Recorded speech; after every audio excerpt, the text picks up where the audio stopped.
Hello friends, welcome to exam prep channel. एक नए GK challenge के साथ हाजिर हैं हम। आज का है जीके क्विज नंबर 9 और यदि आप इन 15 में से 12 प्रश्नों का सही जवाब देते हो तो पढ़ते हो, नहीं तो केवल टाइम पास करते हो। तो चलिए देखते हैं कि आप पढ़ते हो या फिर केवल टाइम पास करते हो। पहला प्रश्न आपके सामने, रैम का पूर्ण विस्तार क्या है? रैम का फुल फॉर्म बताना है आपको। तो रैम का फुल फॉर्म क्या होता है? रैम का फुल फॉर्म होता है रैंडम एक्सेस मेमोरी। अगला प्रश्न है आपके लिए, इनमें से कौन सा एक आउटपुट कंप्यूटर डिवाइस का उदाहरण है? यहाँ पे कौन सा आउटपुट डिवाइस है ये बताना है। तो स्पीकर जो है ये आउटपुट कंप्यूटर डिवाइस है। अगला प्रश्न है, स्थिर ताप पर किसी गैस का आयतन कम करने पर उसका दाब क्या होता है ये बताना है। तो स्थिर ताप है दिया हुआ, तो ये हो गया बॉयल्स लॉ। बॉयल्स लॉ में क्या होता है? बॉयल का नियम कि स्थिर ताप पर किसी गैस का आयतन अर्थात V जो होता है ये व्युत्क्रमानुपाती होता है उसके दाब अर्थात pk। तो आयतन यहाँ पे क्या है? कम हो रहा है, तो उसका जो दाब होगा वो बढ़ेगा, उल्टा होगा। ऑप्शन नंबर बी होगा सही उत्तर। अगला प्रश्न है, उत्प्रेरक ऐसा पदार्थ है जो रासायनिक प्रतिक्रिया की दर को, उत्प्रेरक अर्थात कैटलिस्ट क्या है ये बताना है। तो कैटलिस्ट क्या करता है? केमिकल रिएक्शन के स्पीड को, रेट को बढ़ा देता है। ऑप्शन बी है सही उत्तर। अगला प्रश्न आपके लिए, आवर्त सारणी के रूप में तत्वों का वर्गीकरण निम्नलिखित में से सर्वप्रथम किसने किया था? तो आवर्त सारणी में तत्वों का वर्गीकरण सबसे पहले किया था मेंडलेव ने, और ये किया था किस बेसिस पे? एटॉमिक मास के आधार पे, परमाणु भार के आधार पे उन्होंने ये वर्गीकरण किया था। बढ़ते कम से ज्यादा को आगे की तरफ लगाया था। अगला प्रश्न आपके लिए, वैसे पदार्थ जो दहन की प्रक्रिया में ऊर्जा के रूप में ऊष्मा प्रदान करते हैं क्या कहलाते हैं? तो वो पदार्थ क्या कहलाते हैं? वो पदार्थ कहलाते हैं ईंधन, फ्यूल्स।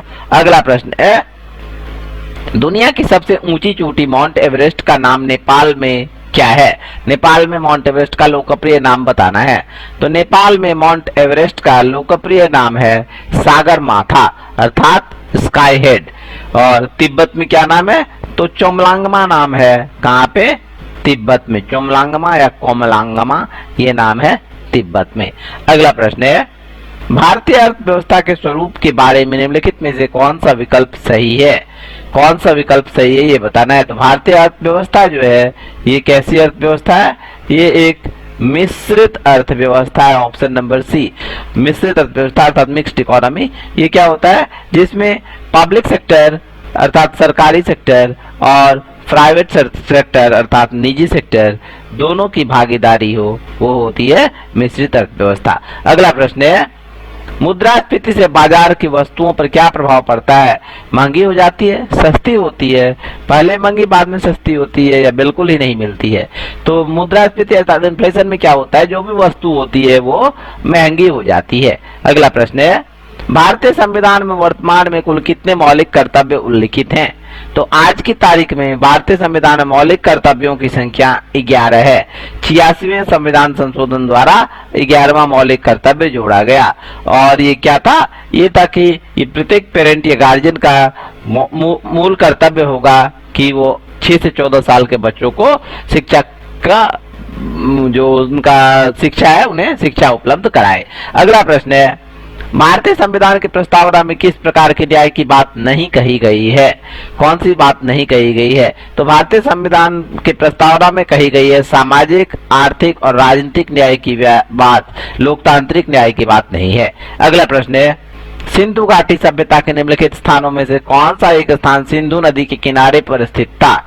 तो यहाँ पे मोहनजोदड़ो जो है ये होगा सही उत्तर। मोहनजोदड़ो था सिंधु नदी के किनारे। लोथल कौन से नदी के किनारे? लोथल भोगवा नदी के किनारे।